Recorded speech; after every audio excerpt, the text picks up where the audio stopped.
kush ka qenë biznesi I parë?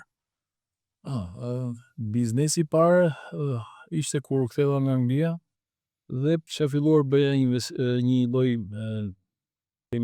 aktiviteti importi nga Perëndimi, kryesisht nga Italia. Nga atë kohë pjesa më suksesshme ka qenë industria e makinave ose veturat dhe kamionët. Një nga sukseset e mia ka qenë të them që që një pari të sill fishek zjarret në Shqipëri me përmasa të mëdha. Pra ti jam unë për pebër.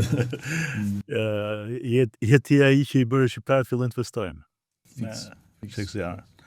Okej, kishim nevojë sepse kanë qenë periudha të zymta. Absolutisht. Realisht ishte gëzim atë, domethënë, tani është bërë problematike, po atëherë ishte një lloj gëzimi.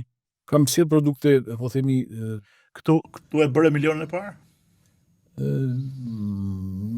Ti po bën shaka, po ishte shumë profitable si biznes. Po e marrësh po.